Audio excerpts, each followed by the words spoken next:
Bien, muy buenas noches a todos. Sean bienvenidos a este seminario referido a el rol del abogado y notario público en prevención de lavado de activos. Estoy aprovechando para hacerlo de manera virtual. Ya en otras ocasiones ya lo habíamos desarrollado antes inclusive que se emitiera la normativa emitida por la Corte Suprema de Justicia a través de la Dirección Centralizadora de la Información y Prevención. Entonces, ya lo hemos desarrollado en forma presencial, pero creo que ahora es una buena oportunidad que vayamos trabajando en línea, que nos vayamos aprovechando al máximo la tecnología y precisamente pues agradecemos a SICO pues, por auspiciar en este caso este seminario, el cual pues la idea es tratar de abordar los elementos esenciales de la normativa. Evidentemente no nos va a dar mucho chance de poder profundizar en el contenido de la norma. Sin embargo, vamos a tratar de ver los aspectos generales y vamos a tratar también de analizar algunos casos prácticos como punto de partida. Con el tema ahora de la seguridad para todos, creo que el trabajo en línea será excelente. Entonces, vamos a dar inicio, por favor, mucha atención para que analicemos a conciencia el desarrollo de esta presentación. Bien, cuando hablamos del rol del abogado y notario público en prevención del lavado de activos, evidentemente para los abogados nicaragüenses se convierte en algo nuevo. Por mi parte, he trabajado ya en el tema de prevención de lavado ya durante una cantidad de tiempo, ya casi 8 años, 8 o 9 años, precisamente porque la idea del rol, la idea de prevención de lavado se requiere indiscutiblemente que controladores o profesiones designadas, en este caso, pueden realizar control de ciertas operaciones en materia de prevención de lavado. Es por eso de que Nicaragua no es un invento de Nicaragua, ni tampoco es realmente un análisis general, es decir, no es una normativa que solamente nuestro país la tiene. Es más, nuestro país es uno de los países que ya ha llegado tarde a este proceso. En otros países ya los escribanos, los notarios, como le denomina el país, ya han venido trabajando muchísimo en el tema de prevención de lavado y ya tienen bastante experiencia en la materia. Por tanto, los abogados y notarios públicos, así como los contadores también, son considerados actividades o profesiones financieras no designadas, y es lo que vamos a abordar el día de hoy. Entonces, comprender los riesgos de lavado en general no es tarea fácil. La verdad es que Nicaragua ha venido por un proceso, ha realizado importantes esfuerzos para trabajar el tema de la prevención de lavado desde la creación de la Unidad de Análisis Financiero. Y precisamente, pues, la Unidad de Análisis Financiero, al ser creada, de hecho, de que ha venido dictando una serie de normativas para sus sujetos obligados. Pues bien, llegó la ley 976, la ley 977, que luego lo vamos a abordar, y la ley de reforma, la ley 977, y de esta ley de reforma, pues, se incluyó a los abogados y notarios públicos. Entonces, como decíamos, como de país ha sido un desafío, pero quiero iniciar este seminario abordando unos casos, una lectura en general de las actividades y profesiones financieras no designadas, unos casos que hemos creado, inventado para trabajarlo en este seminario. Principalmente veamos, que como punto de partida, miremos este caso y luego que termine el seminario vamos a regresar para resolverlo. Imaginémonos, Juan López es abogado y notario público y fue contratado por Wagner McDonald de nacionalidad mexicana, pero reside desde hace 10 años en Nicaragua. El mismo desea comprar un yate en San Juan del Sur valorado en $18,000. El pago lo desea realizar con dinero en efectivo. Hasta este momento, si nosotros vemos el caso y si fuese antes de la entrada en vigencia de la ley, pues ningún notario tendría ningún problema en hacer esta escritura. Ahora, con la regulación, precisamente para poder realizar este tipo de escrituras o por el tema de la prevención del lavado, es importante saber el origen de los fondos y conocer directamente a su cliente. Sigamos con el caso. El notario tiene conocimiento de la ley 977, que es la ley contra el lavado de activos, y por supuesto la normativa emitida por la Corte Suprema de Justicia. Por lo que para asegurar al vendedor, para recomendar al vendedor y brindar seguridad al vendedor, asesora al señor McDonald para que trate de bancarizar ese dinero. Entonces le pide ayuda a Pedro Pérez, el cual es gerente financiero de una casa de cambio, para que proceda a bancarizar y así determinar la procedencia del dinero. El gerente de la casa de cambio emitió un cheque por el valor de 17,000, conservando $1,000 de remuneración. Lo anterior fue realizado en un día. Una vez realizada la transferencia, se le entregó a los vendedores la cantidad de $17,000 mediante transferencia y $1,000 en efectivo por los $18,000 del yate. Resulta que la semana de haber realizado la transacción, el abogado y el contador se dieron cuenta, a través de los medios de comunicación, que el yate adquirido fue encontrado con cargamento de cocaína. Los compradores fueron apresados. Además, fueron encontrados culpables del delito de narcotráfico y lavado de activos. La idea aquí es que nosotros podamos analizar primero, ¿incumple el banco o la casa de cambio, el contador o el abogado, en este caso, sus deberes de prevención? ¿Qué pasaría, por ejemplo, si nosotros autorizamos escrituras, lo cual ha sido con dinero en efectivo y esto es producto del lavado de activos, de delitos precedentes? ¿Qué pasaría si nosotros como notarios no preparamos, no tenemos un manual, no sabemos no sabemos cómo identificar a nuestro cliente? No conocemos realmente quién es el beneficiario final. Todo esto es muy importante a partir de estos casos prácticos. Como les decía, solamente lo vamos a leer en este momento. Luego de esto, vamos a tratar de analizar cada uno de ellos. Hay personas que están levantando la mano. En este caso, estas personas que están levantando la mano, pues creo que son de Jinotega. Bienvenidos, de gente de Bluefield. Ok, bienvenidos que se estén integrando al seminario. Bienvenidos a todos. La verdad es que es una excelente oportunidad para que todo Nicaragua, todos los abogados y notarios requieren capacitarse en este tema. Es una obligación. Ya vamos a ver los plazos que tenemos para cumplir la normativa. Los plazos son cortos. Hay multas en caso de que se hayan inscrito, estén realizando este tipo de actividades y no lleven control. Es importante que los abogados y notarios públicos se preparen en temas de prevención de lavado de activos y, por supuesto, en las actividades que correspondan al respecto. Veamos otro ejemplo. Resulta que un contador fue contratado por un matrimonio, reitero. Un contador fue contratado por un matrimonio compuesto por arquitectos para que le certificaran los estados financieros de una empresa de ambos. Una vez recibidos los libros contables, el CPA procedió a prestar el servicio. Resulta que la pareja utilizó la certificación para lograr firmar un contrato millonario con una empresa en Matagalpa, acreditando que tenía soporte económico para garantizar el cumplimiento de la propuesta de construcción de un edificio, siendo este el servicio que ofrecería. La pareja de arquitectos no realizaron la construcción. Fueron acusados por la empresa de Matagalpa por el delito de estafa, por lo que contactaron al señor Elvis Tech. El mismo ejerció la defensa por la suma de $15,000. A pesar de eso, los arquitectos fueron condenados. No sé si me van siguiendo con el caso. Las empresas solicitaron al Ministerio Público también acusar al abogado por lavado de activos, en virtud de que él tenía conocimiento de que el dinero cobrado por sus honorarios provenía del delito de estafa que se encuadra dentro de la figura de lavado de activos. El abogado fue condenado por lavado de activos. Aquí vamos a tratar de analizar luego del seminario, como repetimos, es como punto de partida. ¿Será que si yo recibo dinero producto, soy abogado penalista, supongamos, y recibo dinero producto de actividad ilícita, producto del narcotráfico, producto de delitos precedentes, recibo el pago de mis honorarios?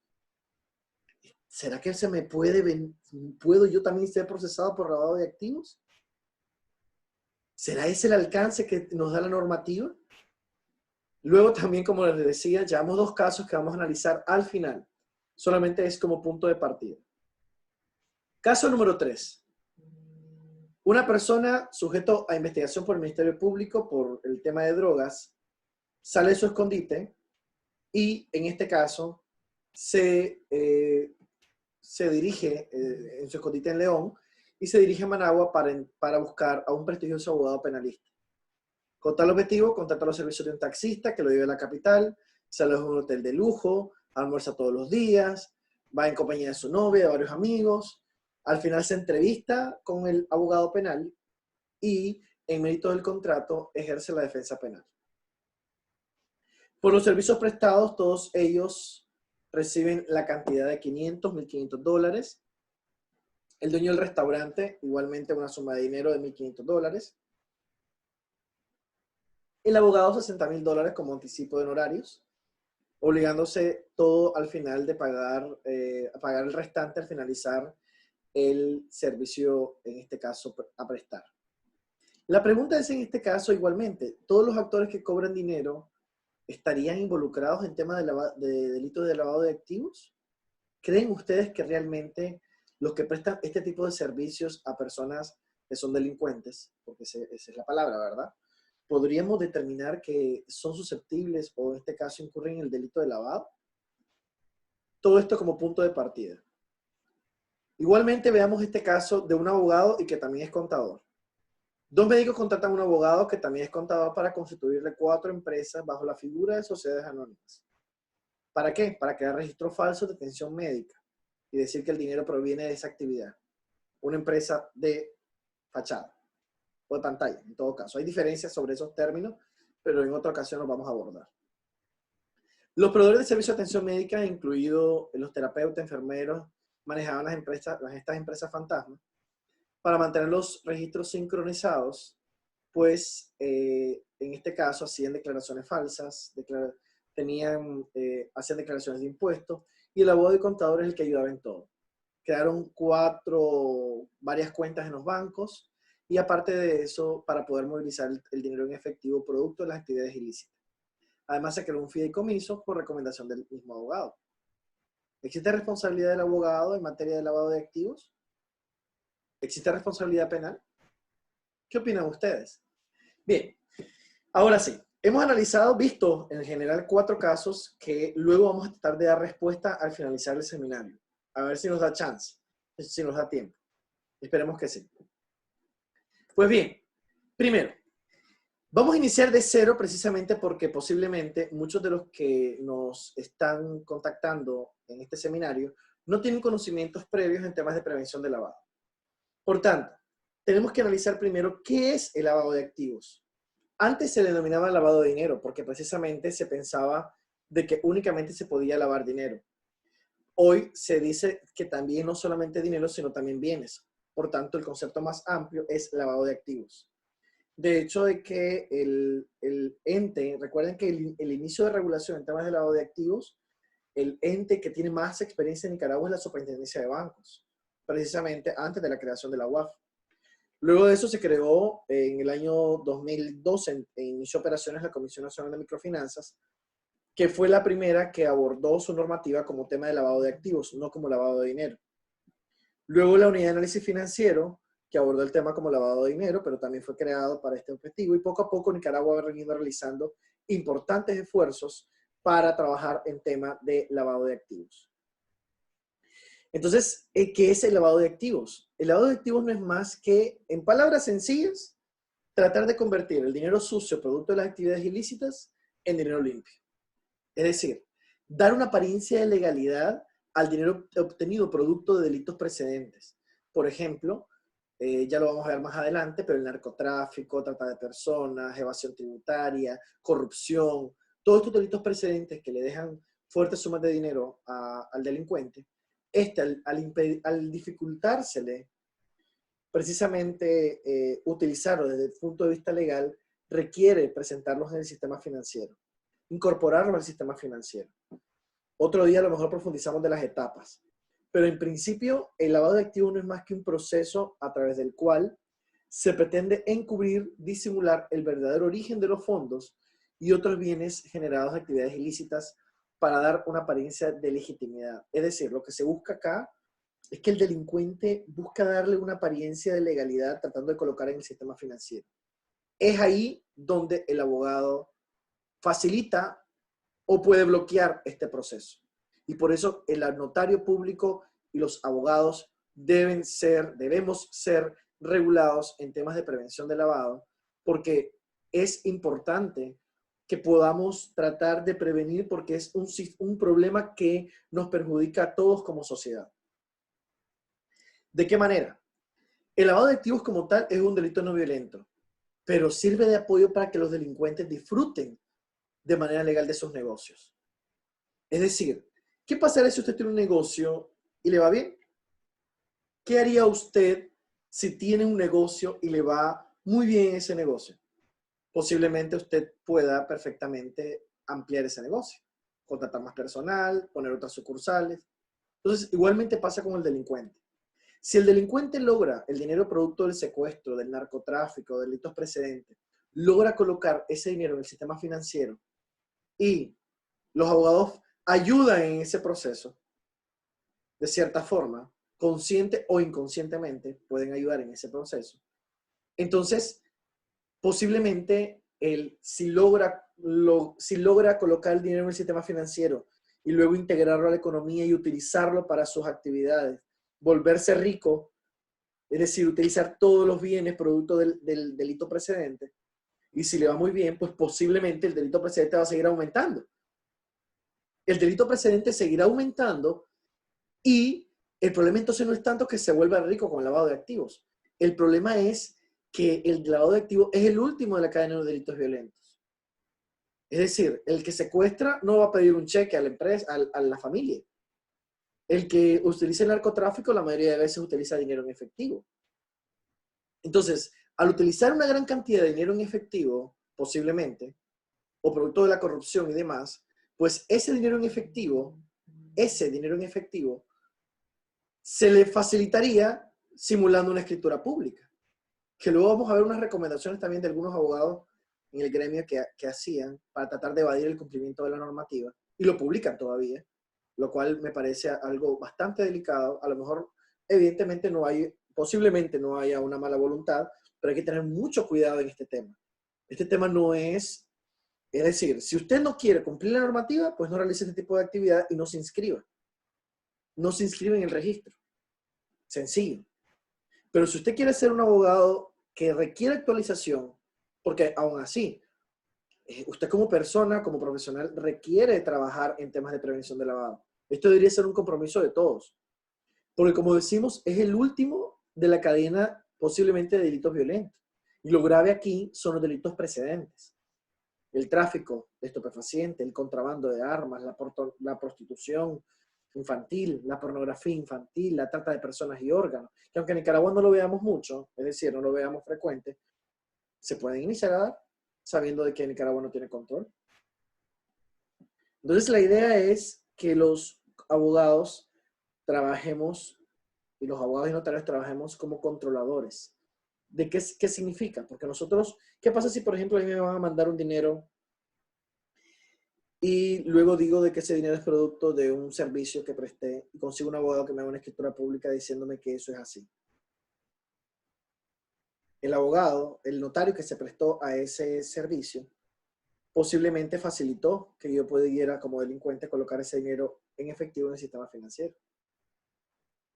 Inclusive, por eso es que los bancos tienen un sistema de control que exige que usted tenga que acreditar precisamente de dónde le envían el dinero y por qué le envían ese dinero.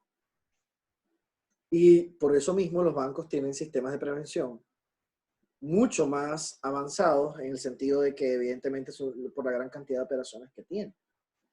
Entonces, el abogado requiere en sí tener conocimiento sobre esta materia y especializarse. Es decir, saber lo que está haciendo. Y es ahí donde nos vamos a poder diferenciar de los que queremos hacer bien las cosas. ¿Qué pasa si Nicaragua no se hubiese adherido al tema del lavado de activos? Pues posiblemente estaríamos en la lista gris de nuevo, donde lo estuvimos durante un tiempo. Y fue por eso que se creó la UAF. Es por eso que la Comisión Nacional de Microfinanzas regula las microfinancieras en temas de prevención de lavado, la superintendencia también, ahora el Colegio de Contadores a sus contadores públicos y los abogados por el Poder Judicial, porque entre todos tenemos que lograr que Nicaragua se fortalezca y que cumpla las 40 recomendaciones del GAFI, que luego vamos a abordar a nivel general. ¿Qué pasaría si Nicaragua no cumple? Pues evidentemente empaña la imagen del país. Es decir, empaña la imagen del país, evidentemente aumenta la corrupción, aumenta la violencia, y sabemos que Nicaragua, pues, no es un país que podamos poner de ejemplo precisamente porque requiere trabajar mucho en temas de mejorar nuestro sistema de vida. Somos todavía un país pobre que requiere trabajar, que requiere que esos profesionales estén enfocados en colaborar con el país y tratar de todos juntos construir una nueva Nicaragua, ¿no? Un país en el cual no esté en una lista gris. Entonces, si nosotros no cumplimos las recomendaciones del GAFI, o no intentamos como lo hemos estado haciendo, posiblemente esto va a afectar la economía, incrementa el gasto público, va a generar inflación, aumenta la violencia. Por tanto, Nicaragua, como decíamos, ha realizado importantes esfuerzos para cumplir las recomendaciones del GAFI. Entonces, a través de la ley del año 2012, la 793, fue creada la UAF, entidad pública que ha venido trabajando muchísimo, y hay que decirlo, la UAF ha emitido una gran cantidad de normativas y para sus sujetos obligados, y ha iniciado todo el proceso también en su momento para la emisión de la ley 976 y 977. Por tanto, creo que Nicaragua ha realizado importantes esfuerzos en materia de prevención, y en este caso al crear la UAF, pues se hace como parte del acta de entendimiento de los gobiernos miembros del Grupo de Acción Financiera del Caribe, que en su momento era Nicaragua, ahora que pertenecemos al GAFILAT. El GAFILAT, Nicaragua no pertenece al GAFI. El GAFI es un grupo de países industrializados que creado en 1989, que han dado recomendaciones a los países. Este se divide en organismos regionales. En este caso, actualmente Nicaragua pues recibe evaluación mutua del GAFILAT, y conforme como el informe de la cuarta ronda de evaluación que se ha realizado en Nicaragua, nuestro país contaba con mejoras en materia de prevención de lavado, pero en el marco normativo se discutía precisamente que no se tenía lo siguiente, y se necesitaban acciones prioritarias, primero, en el tema de las organizaciones sin fines de lucro, que en Nicaragua tenemos un problema grave con las instituciones sin fines de lucro, porque no tienen ni reglamentación de su ley, y en temas de prevención de lavado solamente tienen deberes en materia de prevención, lo cual habría que ver quiénes va a dar seguimiento. ¿Por qué no son sujetos obligados como en otras legislaciones? ¿Qué se debería hacer? Subsanar, por ejemplo, la deficiencia en la tipificación del delito de financiamiento al terrorismo. Eso se señaló también en el informe, y es por eso que se incluyó también esta parte en la ley 977 al reformarse el Código Penal, al incluir la tipificación del financiamiento al terrorismo. Por supuesto, incluir por ley el tema de emitir un reporte de operación sospechosa, y nosotros vamos a ver el reporte de operación inusual que nos pide la normativa, y diferenciar qué es una operación inusual, qué es una operación sospechosa y qué es lo que se debe reportar. También se decía en el informe que Nicaragua debe adecuar su normativa para garantizar que las autoridades no tengan limitaciones en temas de acceso a información financiera. Esto normalmente lo tienen todos los países, no es una particularidad de Nicaragua. Todos los países han venido trabajando en garantizar que todos los organismos públicos tengan información financiera principalmente, para luchar contra el lavado de activos.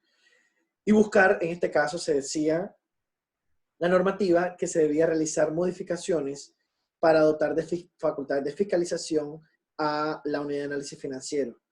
Y por supuesto, en este caso, cuando no se tenía un órgano natural. Ya nosotros tenemos el Poder Judicial, que asumo de que ha trabajado esta normativa también en acompañamiento de la UAF, precisamente porque también ha tenido mucha experiencia y tiene personal altamente calificado. Los supervisores, también decía el informe, que deben efectuar fiscalizaciones para el tema de las entidades, y decía de las actividades y profesiones no financieras designadas, que ahí están los abogados, contadores, notarios públicos que no estaban regulados. Se debía incluir, como habíamos dicho, a las entidades sin fines de lucro, e incorporar programas de prevención respecto a sujetos obligados. Decía el informe de tipologías desde el año 2000, es decir, hace 20 años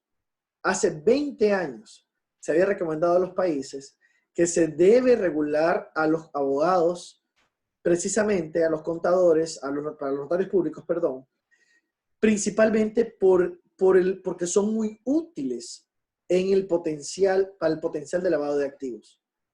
Porque los abogados somos capaces de crear escritura, es decir, elaborar, autorizar escrituras de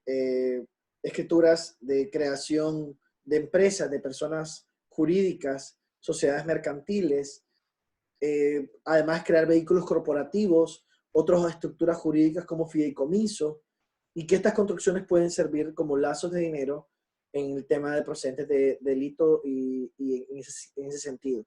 Y esto ha quedado totalmente claro, por ejemplo, en el tema de evasión tributaria, que Nicaragua también no ha trabajado. Necesitamos que se trabaje muchísimo en el tema de la evasión tributaria como un delito precedente de lavado de activos, precisamente porque se requiere que se conozca también el beneficiario final. Entonces decimos en este informe de tipologías que incluía la creación de vehículos corporativos.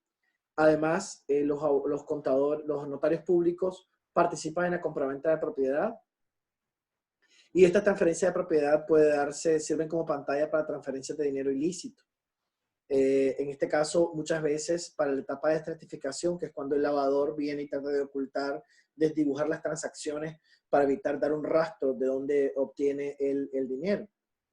O bien como una parte de la parte de como inversión final en el caso cuando haber finalizado la etapa de integración, que es la última etapa de lavado, cuando el delincuente viene y logra reintegrar el dinero a la economía. Es decir, viene y o logró lavar el dinero, y entonces viene y realiza compra-venta, compra bienes inmuebles, compra muchas propiedades para él y sus familiares, o gente cercana, testaferros y demás. Evidentemente, también los notarios tienen situaciones en el tema, tienen que ver muchas veces en el tema de la realización de transacciones financieras. A veces, por ejemplo, muchos trabajan, específicamente por eso es que se prohíbe a partir de la ley 977 la existencia de acciones al portador y únicamente acciones nominativas. Porque en todo el mundo, no solamente en Nicaragua, sino que todo el mundo ha venido trabajando muchísimo en el tema de las entidades mercantiles, porque muchas veces estas han sido utilizadas para el tema de lavar activos. Entonces, la idea es que se prohíba y se conozca quiénes son los que están detrás, quién es el beneficiario final de estas entidades.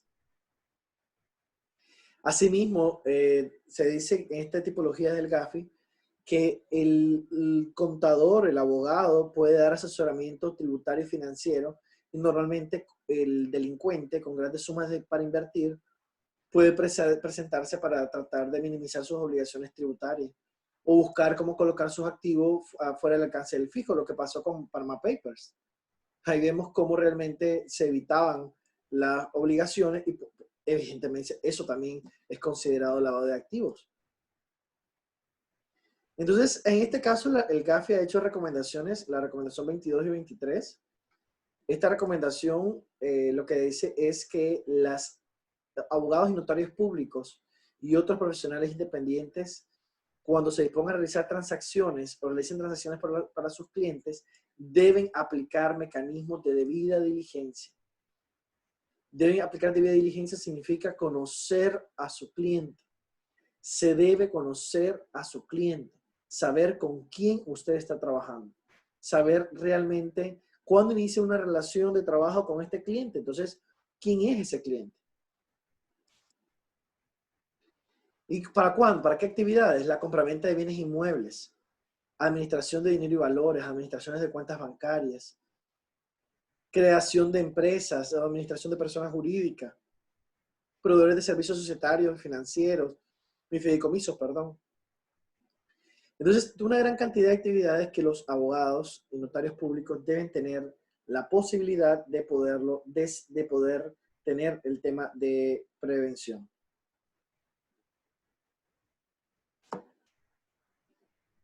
Un aspecto importante que se estableció en ese informe es precisamente que los abogados y notarios públicos no estaban dentro del sistema de prevención. Y por tanto, era importante tomar en cuenta de que como no estaba en el sistema preventivo, era una debilidad relevante, específicamente por el tema de la creación de empresas, sociedades de fachada, o el uso de testaferros para la colocación o certificación de las ganancias ilícitas. Bien, los resultados como de esta cuarta ronda, junto con, es lo que hace de que precisamente se incluya la ley 976, que deroga la ley 793, que era la ley de la unidad de análisis financiero. Es decir, la ley de la ley de unidad de análisis financiero, la ley 793, que había existido desde el año 2012, fue derogada a partir de la ley 976, que le da mayores facultades a la unidad de análisis financiero. Y por supuesto, también esta parte de la cuarta ronda de evaluación se emite la ley 977. Así que el tema del terrorismo, del lavado de activos y demás, estas leyes son producto de requerimientos internacionales, son leyes que se vinieron trabajando desde hace mucho tiempo. Y por supuesto, eso hace de que se pueda trabajar en el tema de prevención de lavado. La ley 977, como decíamos, fueron publicadas el 20 de julio del año 2018 y en esta ley ya se establecen los aspectos generales en temas de prevención de lavado. Pues bien, quisiera que viéramos el tema de los abogados y notarios públicos como sujetos obligados. En ese sentido, pues, la obligación nace a partir de la reforma a la ley 977. Que a mí me sorprende porque precisamente en la iniciativa de la ley 977 se había incluido a los abogados y notarios públicos como sujetos obligados. Pero al momento de aprobarse únicamente quedaron los contadores. Hasta que se reformó el artículo 9, numeral 4, en el que se refería a los sujetos obligados. Y se dejó que se incluía a los abogados y notarios públicos autorizados e incorporados por a través del Poder Judicial. Quiere decir entonces de que es a partir de la ley 1000 y 1001 que se establece ya la regulación por parte de los abogados. Lo que decía anteriormente, es interesante saber que desde la iniciativa se proponía establecer a los abogados y notarios, pero al aprobarse no se estableció, por eso se promulgó las leyes que mencionábamos. Entonces, ¿qué significa ser un sujeto obligado? Significa de que tenemos que aplicar mecanismos de debida diligencia, significa que debemos asimismo contar con un proceso, tenemos que tener manual de prevención de lavado, tenemos que tener un control, un registro de nuestros clientes, tenemos que conocer todos los reportes, tenemos que conocer señales de alerta, tenemos que verificar todos los aspectos en materia de prevención. Por tanto, para tomar en cuenta lo de la ley de la UAF, toda operación aislada sin importar el monto, en este caso la ley de la UAF define como operación sospechosa todo acto que, sin importar el monto, de acuerdo con las regulaciones, resulte inusual o carente de justificación. Y esto va a ser muy importante en lo que vamos a analizar en el acuerdo un poco más adelante ahorita. Por su naturaleza particular, también en este caso los abogados y notarios públicos tendremos la obligación de reportar y en este caso no podemos alegar secreto profesional. Y luego vamos a ver la diferencia, por qué decimos de que no se violenta el secreto profesional cuando aplicamos el tema de prevención del lavado de activos, o por lo menos si se sabe cómo se debe aplicar. ¿Cuál es el límite de aplicar el secreto profesional y cuál es el límite de trabajar el tema como notario público? La ley de la UAF impone a los sujetos obligados. En este caso, a la UAF se tiene que informar a la Corte Suprema de Justicia sobre las conductas o las situaciones inusuales. Como decíamos, esto fue publicado a partir de la ley y 1000 y 1001 y como parte de las recomendaciones de la cuarta ronda de evaluación del GAFILAB. Pues bien, vamos a dar inicio entonces ahora. Hemos hablado más de media hora, imagínense, se nos va rápido el tiempo. Vamos a tratar de abordar directamente la normativa a nivel general. Primero, la Corte Suprema de Justicia ha emitido la normativa de prevención, detección y reporte de actividades potencialmente vinculadas al lavado de activos. Claro, la normativa es un texto, un título larguísimo, que es un problema también que tenemos, que a veces las normas y las leyes son demasiado amplias. Y lo correcto por técnica legislativa debería ser simplificada, pero bueno. En este caso, la normativa de prevención, detección y reporte de actividades de lavado de activos y delitos precedentes para los abogados y notarios públicos. Primero, ¿a quién se le aplica esta normativa? Pues bien, se le va a aplicar a los abogados y notarios públicos que ya estén inscritos en la Dirección Centralizadora de la Información y Prevención de la Corte Suprema de Justicia. Entonces, el abogado y notario público, a partir de su registro, tiene obligaciones en materia de prevención y debe conocer a su cliente, aplicar mecanismos de debida diligencia, principalmente para lo siguiente: para la compraventa de bienes inmobiliarios. Ojo, la ley, en este caso, cuando nosotros vemos la parte de este acuerdo 451, el acuerdo 451 en general deberíamos analizarlo también de conformidad con la ley 977. Es decir, la ley 977 nos va a ayudar a poder interpretar cómo se debería analizar la normativa. Por eso es que es importante de que todos los abogados y notarios públicos profundicemos en el estudio de la ley, de tal suerte que nos permita analizar también luego la normativa específica. Bien, entonces el acuerdo 451 nos dice de que el ámbito de aplicación será a partir de los abogados y notarios públicos que realicen estas actividades. Autoricen, por ejemplo, participen en compraventa de bienes inmobiliarios. Alguien por ahí había recomendado, bueno, entonces como, bueno, yo no me voy a inscribir y solamente voy a hacer donaciones cuando haga compraventa. Quiere decir entonces que los abogados y notarios participamos en temas de simulación. Hay que tener mucho cuidado porque las responsabilidades de prevención, aunque usted no esté regulado, usted puede verse involucrado en temas de lavado de activos si usted no tiene un control de su profesión. No es posible hacer una donación cuando realmente era una compraventa. Los abogados y notarios debemos tener la capacidad ahora de actuar con rectitud en nuestra profesión. Y eso significa tratar de cumplir las orientaciones, tratar de cumplir, en este caso, las características respecto a el tema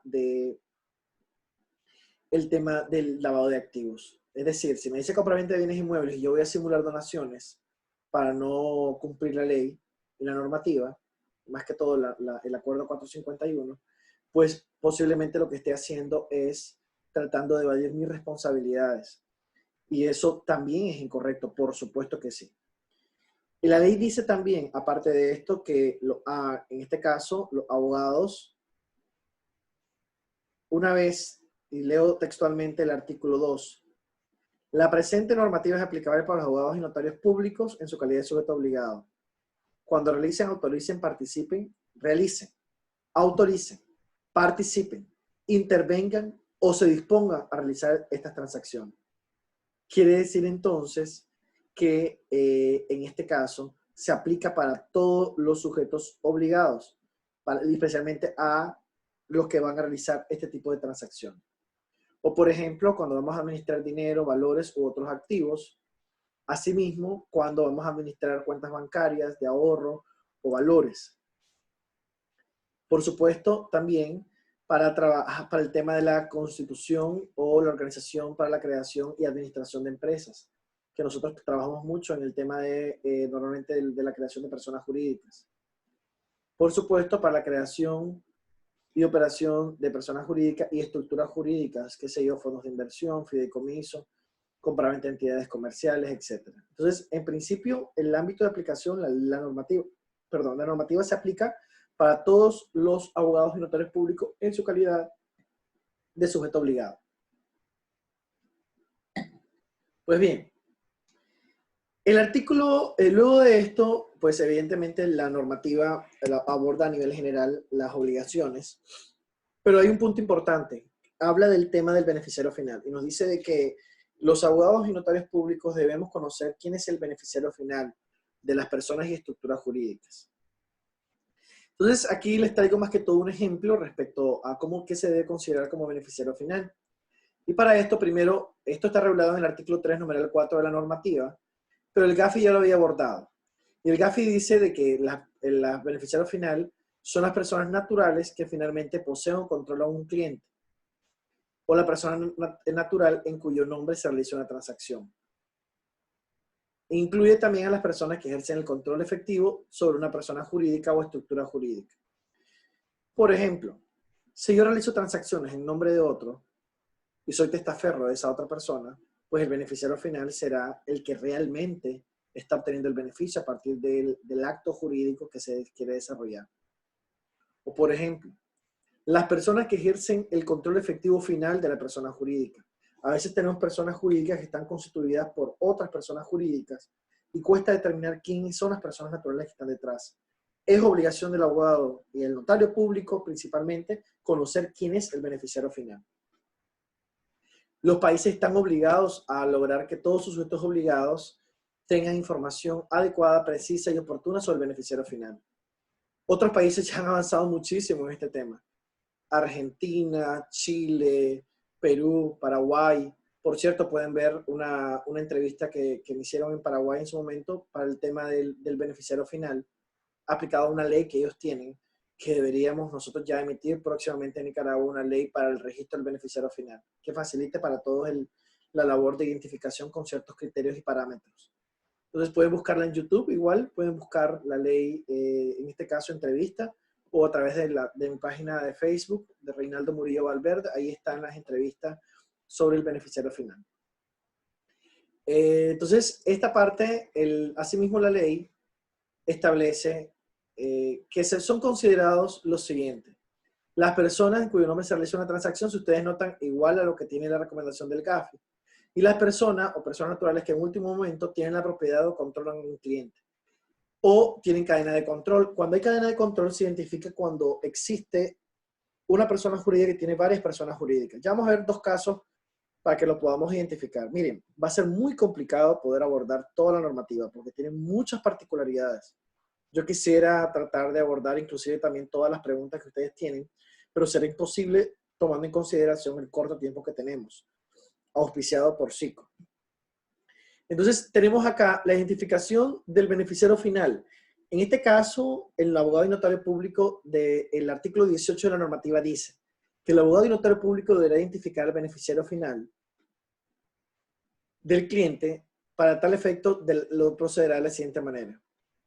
Serán beneficiarios finales las personas naturales que ejercen el control de la persona jurídica mediante una titularidad del 25% o más sobre su participación accionaria. Quiere decir que si, por ejemplo, yo soy accionista de una entidad, una sociedad mercantil, y yo tengo el 25% pues, de acciones, pues se identificará en principio que yo soy beneficiario final. Y yo tengo que tener identificado, es más, debo tener el formato de reporte de beneficiario final, que lo vamos a ver, todos los reportes que tenemos que cumplir. Creo que los abogados y notarios no nos hemos dado cuenta del alcance de la normativa y de la responsabilidad que tenemos. Pero ojo, no hay nada que no se pueda hacer. Todos los abogados y notarios debemos actualizarlos en este tema. Todos los países están trabajando en esto, ya han ido avanzando. Nosotros no nos podemos quedar atrás. Necesitamos trabajar en temas de prevención de lavado. Asimismo dice el artículo 18 que si el titular de tal porcentaje es una persona jurídica, se deberá identificar a quién controla el porcentaje hasta llegar a la cadena de titularidad, hasta llegar a la persona natural. Entonces, en este caso, también la ley establece qué pasa cuando es entidad sin fines de lucro, que por ejemplo normalmente va a ser su órgano de administración, qué pasa cuando son fideicomisos, pero también son situaciones específicas que podríamos hacer luego un seminario solamente de identificación de beneficiario final. Pero veamos este ejemplo. Si ustedes ven, si yo tengo, por ejemplo, esta persona tiene el 40% sobre una empresa, pues posiblemente sea considerado beneficiario final. ¿Por qué? Porque tiene más del 25%. Entonces ya la tengo identificada, ya puedo hacerlo dentro de mi escritura, ya sé dentro de mi formato, sé que esta persona es un beneficiario final porque tiene el 25%. Pero ¿qué pasa si, por ejemplo, la normativa no dice? ¿Qué pasa si intermedian cónyuges? ¿Qué pasa si hay un mandatario? A nivel internacional se dice que directa o indirectamente tenga un porcentaje de participación accionaria. ¿Qué pasaría cuando el porcentaje de participación es indirecto? Veamos el siguiente ejemplo. Sociedad Z constituida por dos personas jurídicas. Empresa C y D. la empresa C con una participación del 90% y la empresa B con una participación del 10%. La empresa D igualmente con la misma participación. Si ustedes ven, nosotros supongamos que vamos a realizar una transacción de la empresa Z. Vamos a realizar una escritura en la cual la empresa Z va a comprar bienes inmuebles por encima de los $10.000 y demás. ¿Quiénes serían los beneficiarios final? Recuerden que el beneficiario final no pueden ser personas jurídicas. Tiene que ser la persona natural que está detrás. Entonces, posiblemente, conforme nuestra regulación, nuestra normativa, únicamente la persona física A, en este caso, en la empresa C, la persona natural A, podría ser considerada beneficiario final. Y en la empresa D, la persona física o persona natural B, perdón, sería el considerado el beneficiario final. ¿Por qué? Porque tiene más del 25%. En otras legislaciones, por ejemplo, en la chilena, en la peruana, en la paraguaya, en esas legislaciones, a partir de que tenés el 10%, ya sos considerado beneficiario final. Nicaragua todavía le da un chance hasta el 25%. Que asumo que en su momento se emite una ley del beneficiario final para conocer cómo esto se va a desarrollar. Pues bien, sigamos. ¿Cuál sería el resultado aquí? Dijimos, significa que la persona física o persona natural A, pues, posee una participación indirecta. Bueno, eso no lo había explicado, discúlpenme. Si, por ejemplo, esta persona física A tiene el 90%, pero la empresa jurídica tiene el 50%. 90% por el 50% da un 45% de participación en la empresa Z. Por tanto, el porcentaje de accionario de control indirecto es del 45%, por encima del 25% que nos establece la normativa, perdón. Entonces, por tanto, será considerado beneficiario final. Igual en la empresa D, 90 por 50 nos da 45%, por tanto, se podrá identificar en la empresa Z como beneficiario final,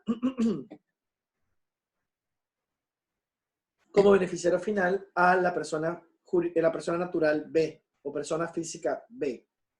Claro, como les digo, esto es solamente una capacitación en temas de beneficiario final.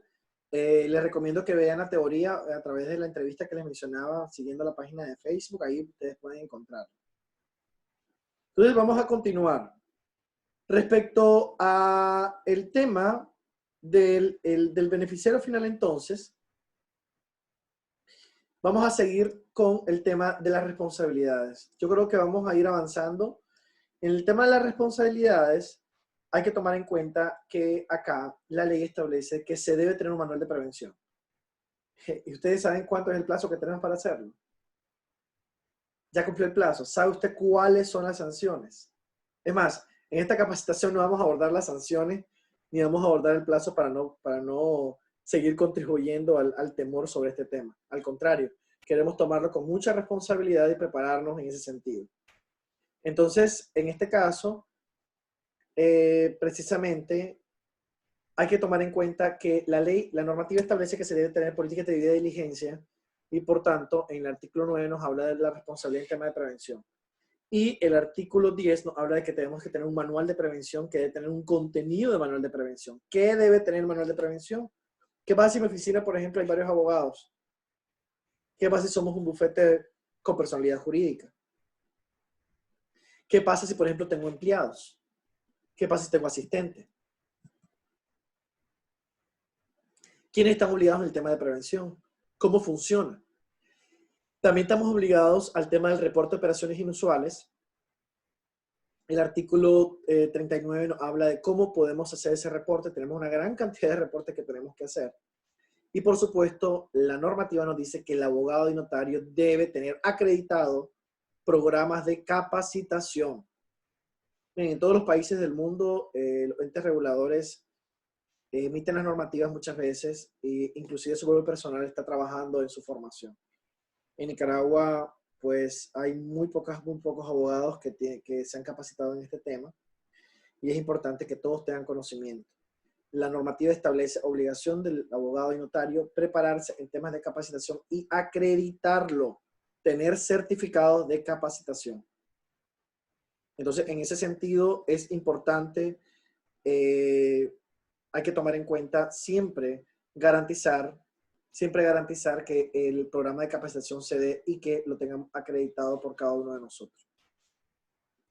Miren qué interesante. No vamos a entrar al detalle de la normativa porque estos reportes, igualmente luego SICO se va a encargar de comunicarse con ustedes para los que deseen, para pasárselos en formato editable.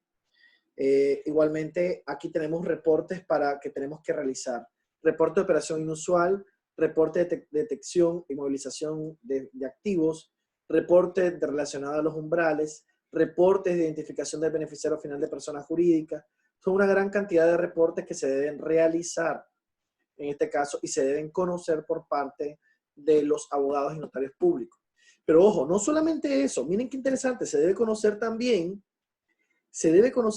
no solamente al cliente, sino también a sus empleados y aplicar políticas complementarias de conocimiento. Se debe conocer a quién estoy contratando, quién está en mi oficina, de dónde, es decir, debo tener un perfil también de la persona que está en mi oficina, debo saber con quién estoy, con qué cliente estoy trabajando. Toda esa información es sumamente importante. Señores, hay un plazo para la implementación del programa de prevención. El abogado y notario público tendrá un plazo no mayor de 6 meses a partir de la entrada en vigencia de la normativa. Entonces, quiere decir que tenemos 6 meses para saber realmente cuándo, es decir, para poder cumplir todo el sistema y programa de prevención. Entonces, esto urge que cada uno de nosotros podamos especializarnos en la materia. Y por eso es que estamos dando esta capacitación bajo el auspicio de SICO, que está trabajando mucho en temas de tecnología y capacitación para sus capacitaciones, precisamente para lograr garantizar que el aprendizaje de los abogados y notarios sea importante. La normativa dice de que efectivamente entrará en vigencia a partir de su publicación en cualquier medio escrito de la página web del Poder Judicial. Y estamos diciendo de que el 25 días del mes de septiembre del año 2019, realmente en mes de febrero creo que se cumplían los 3 meses, posiblemente tengamos marzo, abril, mayo, para culminar todas las actividades. Entonces, por tanto, es importante que todos y cada uno de nosotros tengamos una gran cantidad de preparación en la materia. Entonces, tenemos que conocer, como decíamos, para poder, este plazo se debe aplicar para tener el manual de prevención, para garantizar asimismo el tema de garantizar el tema de la debida diligencia, del conocimiento del cliente. Debe garantizarse el monitoreo para la aplicación de reportes, como mencionábamos anteriormente. Hay ciertos requisitos establecidos en la normativa, principalmente en el artículo 12 de la normativa, que nos habla de la identificación del cliente. Hay formatos para personas jurídicas y personas físicas que debemos conocer y debemos completar. Hay momentos para la verificación igualmente de esta información. Hay que ver qué pasa con los proveedores de servicios también que debemos conocer. Identificar al beneficiario final. Le recomiendo nuevamente el tema de la entrevista, si lo quisieran ver. Entonces, el tema de acá es importante también conocer a los PEPs, a las personas expuestas políticamente, porque son considerados de riesgo alto en cualquier sistema de prevención. ¿Qué pasaría si, por ejemplo, un diputado quiere que le haga una escritura? Es considerado un PEPs.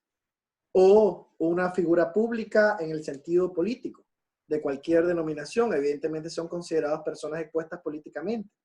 Y para esto hay PEPs también de carácter internacional, PEPs nacionales, y en este caso la ley en su artículo 22 nos dice, la normativa, perdón, en su artículo 22 establece que quien es un PEPs, persona expuesta políticamente, por ejemplo, los funcionarios que ocupan cargos públicos, los electos por la Asamblea Nacional, los funcionarios del presidente, los funcionarios nombrados directamente por la Corte Suprema de Justicia, Consejo Supremo Electoral, todo lo demás. Hay PEPs extranjeros.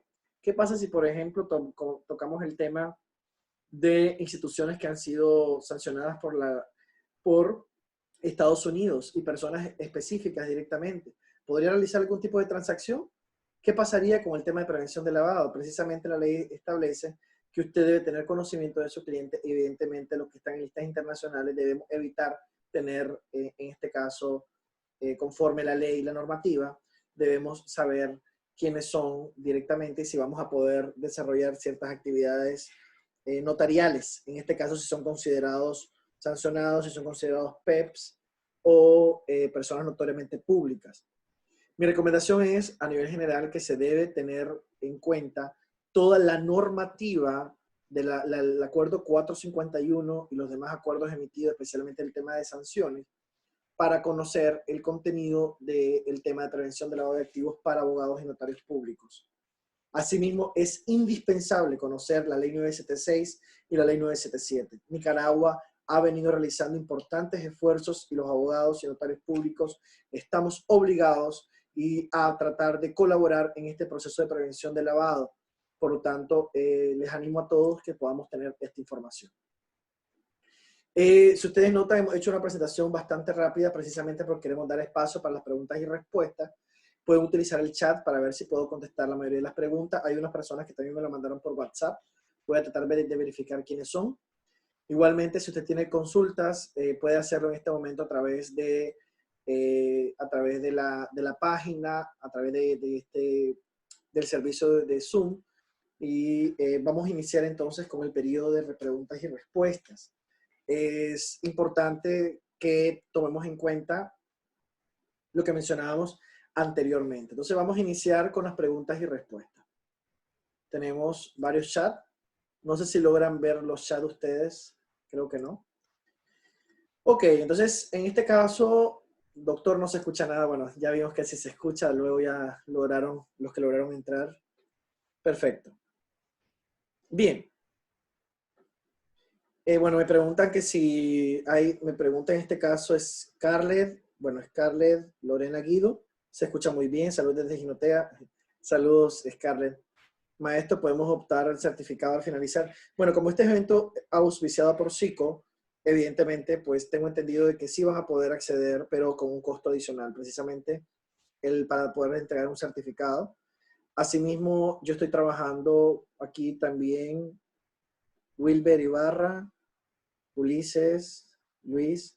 Bueno, podemos optar al certificado. Bueno, ¿tiene algún material en la venta? Bueno, en este caso, la idea es que sí, vamos a tener un libro. Yo estoy trabajando en un libro que aborda todo lo relativo a el rol del abogado y notario público, donde van ejemplos de escrituras públicas, va incluido el tema de todos los reportes, va el tema de garantizar el tema del beneficiario final, van ejemplos, van casos prácticos. Ah, que por cierto, no hemos visto los casos, rápidamente lo vamos a abordar. Va el tema de casos prácticos, un documento bastante completo que va a estar finalizado a finalizar este mes. Las personas que lo quieran adquirir se tendrán que comunicar a través de SICO. Va a tener un valor de $15 en preventa, es decir, las personas que lo logren comprar antes del periodo que termine marzo, porque la entrega es a finalizar el mes de marzo. Ya es lo que lo compren después, el valor va a pasar a $25 o $23 por ahí. Entonces, lo que lo compren en preventa va a tener un costo de $15, donde se les va a incluir toda esa información que mencionábamos anteriormente. Asimismo, el certificado, tengo entendido que les van a mandar esta presentación a las personas que quieran tener esta presentación y su certificado, y eso ya es un costo que creo que vamos a verificar luego. Voy a tratar de mandar un mensaje para verificar, creo que es el costo de $15 para el que quiera adquirirlo. Vamos al ejemplo. ¿Cómo hacen los países desarrollados con grandes corporaciones que tienen miles de accionistas y que transan sus acciones electrónicas en bolsa?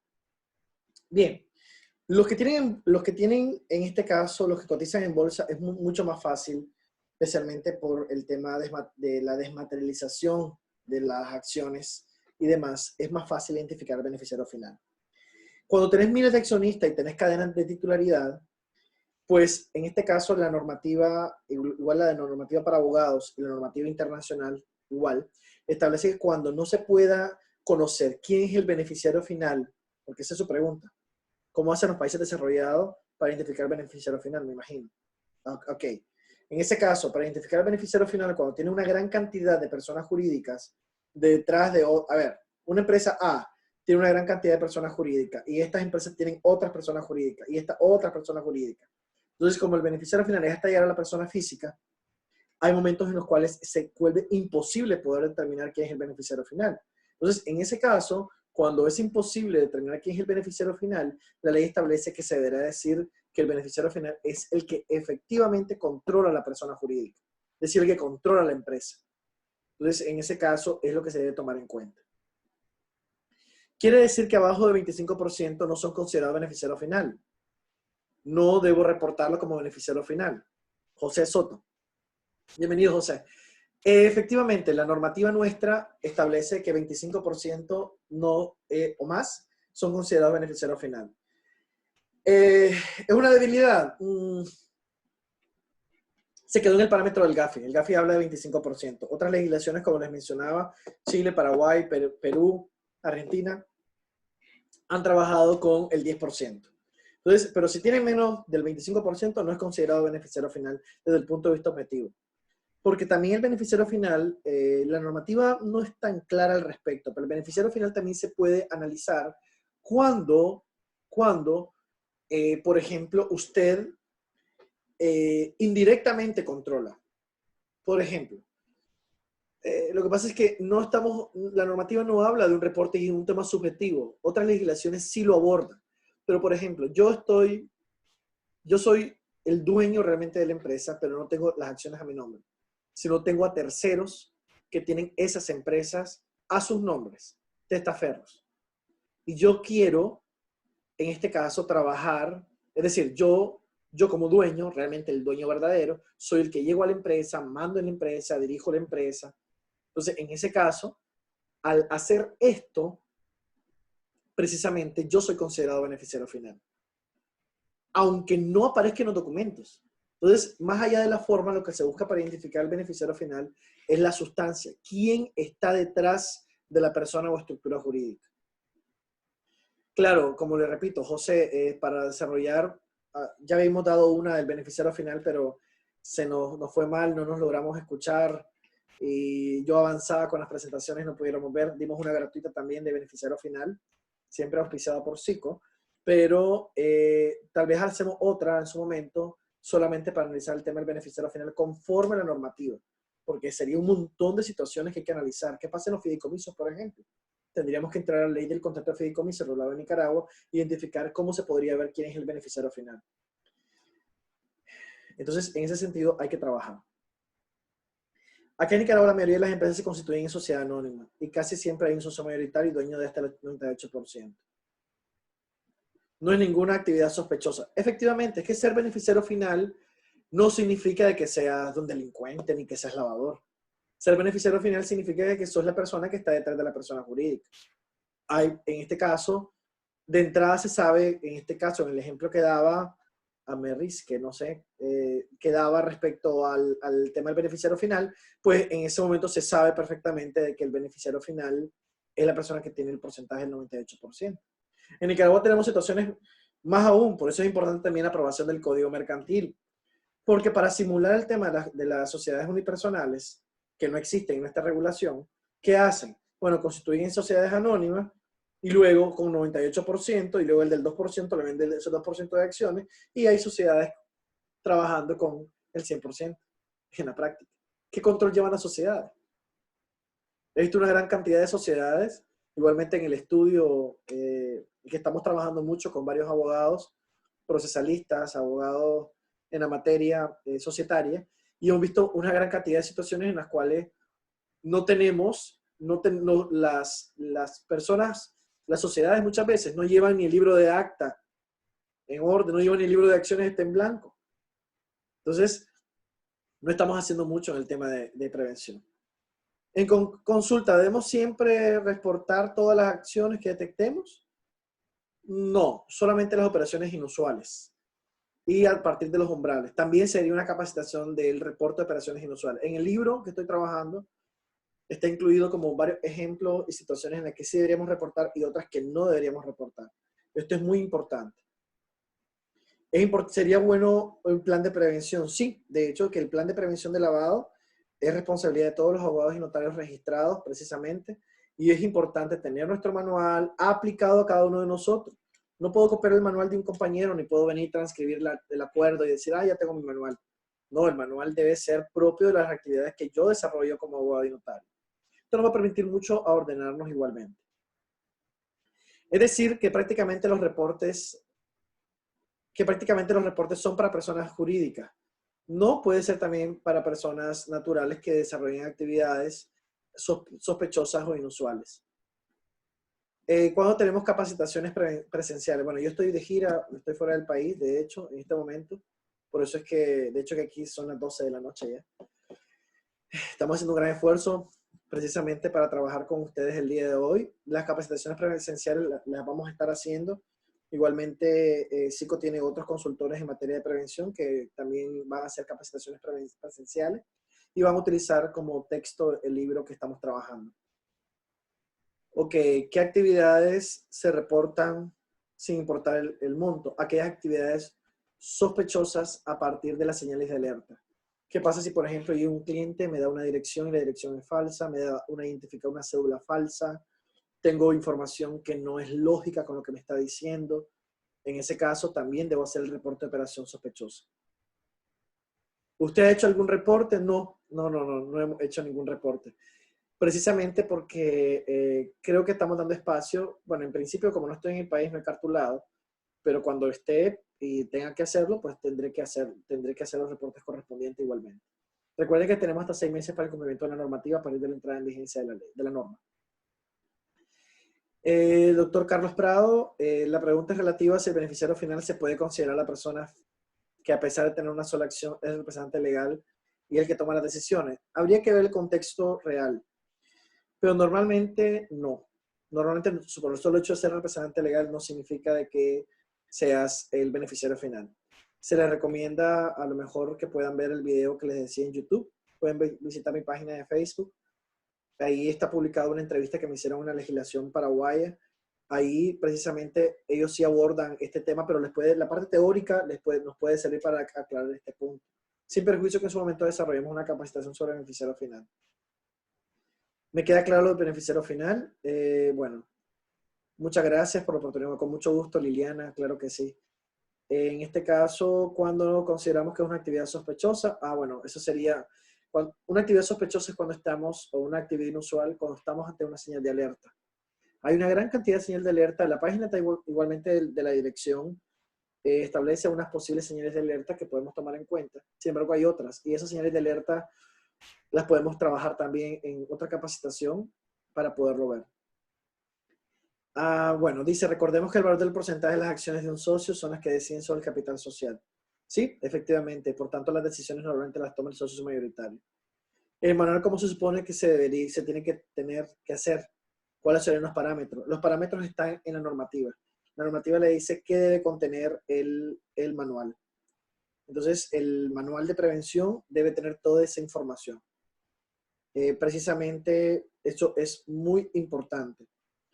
Solamente quiero verificar, voy a tomar mi celular en este momento, quiero verificar quiénes más habían hecho preguntas, pues quiero responderles a todos.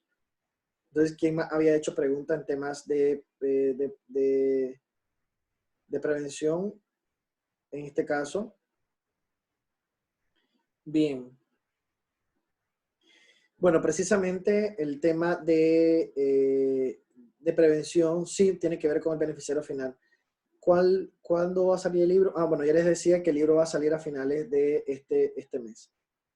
Hay que leer siempre las normativas 451, 52, 53 como recomendación, como bien dice un compañero en el WhatsApp. El grupo de WhatsApp, el que quiera puede seguirlo manteniendo, pues ahí le vamos a estar informando de todas las actividades, igualmente como abogados y notarios públicos, podemos aclarar todas las dudas en cualquier área del derecho. Pues igualmente pueden salirse, entrar o como ustedes deseen, el grupo es libre, solamente evitar hacerlo en jornadas laborales, ¿verdad? En horario laboral, y tratar del respeto en ese sentido. Hay un monto que determina lo que debo reportar. Normalmente los umbrales por encima de los $10,000 se deben reportar. Sí, precisamente por eso. Bien, señores, no sé si tienen alguna otra duda, por favor me la pueden hacer llegar por el chat, pues ya creo que vamos vamos terminando la presentación. El manual de prevención JADE Baltodano contempla los requerimientos de información y soltaremos a los clientes cómo se hace la solicitud de información. Hay formatos que inclusive nosotros se los podemos pasar editables en Word, bueno, a través de SICO igualmente, para poderlo hacer. Igualmente están en la página de la dirección, en el cual usted puede descargarlo. Puede descargarlo en este caso. El manual contempla los requerimientos, sí, precisamente contempla todos los requerimientos. Ok, bien, señores. Si ha quedado una pregunta, aquí ya es muy noche, entonces Si ha quedado alguna otra pregunta, pues vamos a trabajarlo. Pueden igualmente mandarla al grupo para que la vayamos trabajando. Igualmente todas estas preguntas estamos incluyéndolas dentro del libro para incluir más de 500 preguntas en tema del beneficiario final, en tema del rol del abogado y notario público. Asimismo, le aviso de que próximamente vamos a tener un diplomado en línea denominado Hermenéutica Jurídica del Derecho Notarial y de la Prevención del Lavado de Activos. Es un curso virtual, el cual vamos a trabajar precisamente siempre con SICO, que nos da la oportunidad de trabajarlo. Vamos a trabajar este diplomado de Hermenéutica Jurídica y Prevención del Lavado de Activos, que dura aproximadamente 6 meses o más, creo. Ese curso intensivo, la idea es que se pueda abordar toda la parte del derecho notarial, iniciar de cero del derecho notarial, todos los aspectos, y por supuesto terminar la parte de toda la parte del derecho notarial, analizar errores, principales errores, ver la parte también de la aplicación de títulos valores en contrato, ver la parte de cómo elaborar matrices de riesgo para los abogados, cómo se elabora el manual. Todo eso va a estar dirigido en un diplomado que se denomina Hermenéutica Jurídica del Derecho Notarial y de Prevención del Lavado de Activos. También hay otro diplomado en Derecho Notarial y Registral que va a estar la doctora Erlinda Doña. Ella es registradora auxiliar del registro público. Ella lleva varias ediciones del diplomado en Derecho Notarial y Registral. Hay que tomar en cuenta que se tiene una gran cantidad de diplomados en materia jurídica, virtuales y presenciales, que es importante que lo lleven a cabo. El doctor Flavio Chon, por ejemplo, está dando clase, el doctor Milton Celedón, el diplomado en Derecho Civil, que ya viene también a segunda edición. Se está trabajando en Derecho Civil, Derecho de Familia, Derecho Laboral, Derecho Empresarial, Derecho Mercantil, Derecho Tributario, Derecho Municipal, Ley de Concertación Tributaria, toda la parte de los abogados que les corresponde, ¿verdad? Sin perjuicio de otros servicios a las entidades financieras, hoteleras y demás que ofrece SICO. Bueno, señores, muchísimas gracias por haber estado, por haberse conectado. Sé las dificultades para muchos, específicamente para lograr conectarse a través de un celular. Esto es novedoso. SICO está trabajando muchísimo en plataformas digitales. Está trabajando mucho en este tema para hacer la diferencia precisamente. Igualmente agradecemos a SICO por el auspicio de este seminario. Y pues estamos en total comunicación a través del grupo de WhatsApp. Igual, como les repito, pueden mantenerse en el grupo si lo desean. El que no, pues también igualmente se puede salir del grupo sin problema. Y la idea es que ahí lo podamos trabajar en tema de consultas y demás. Ah, perdón, jóvenes. Discúlpenme, los casos. Solamente la respuesta a los casos a nivel general, por lo menos de algunos. Si ustedes ven alguno de los casos para iniciar, hay que tomar en cuenta, por ejemplo, en el caso del abogado y contador. Perdón, miren que se nos fue. Ya con eso terminamos. Ok. En el caso de las profesiones liberales, perdón, el caso número 1 que hemos creado, si ustedes ven, el abogado y notario lo que hacía es, vino y le recomendó a la persona que fuera a bancarizar el dinero. Entonces, ahí hay que notar en cuenta si el abogado lo hizo por un tema de prevención o lo hizo realmente para tratar de que lavaran el dinero. Entonces, ahí hay que ver si hay responsabilidad o no del abogado. No me concentraré en las responsabilidades del banco ni el CPA, únicamente del abogado. Remuneración, producto de lavado de activos. En ese caso, ha quedado claro, ojo, en otros países, al inicio, por ejemplo, la regulación de los abogados, en Alemania, por allá, por el año 2000, a los abogados que defendían narcotraficantes como el dinero producto del pago, evidentemente viene del delito, se consideraba que también era lavado de activos. Entonces, en ese caso, muchos en sus inicios fueron condenados por lavado de activos. Pero realmente el abogado no debería ser condenado precisamente porque él cumple un deber de defender y precisamente por el tema del derecho a la defensa por parte de los clientes en ese sentido. Entonces, el derecho a la defensa es un derecho constitucional y los abogados no están obligados a arreglar su trabajo. Están obligados a cobrar. Así como cobra un taxista, es por eso que el otro caso habla del taxista, habla del taxista, del hotel, del dentista, así como cualquier otro profesional, el abogado puede cobrar su servicio y si es abogado penalista perfectamente lo puede hacer, y eso no significa que esté cometiendo ningún delito. En el caso 4, si ustedes ven, el abogado y contador es muy inteligente, ¿verdad? Creaba las empresas de fachada y asesoraba legalmente para evadir impuestos, para tratar de lavar el dinero y demás. Ese abogado posiblemente también tenga responsabilidad penal, precisamente porque está íntimamente ligado a la actividad delictiva.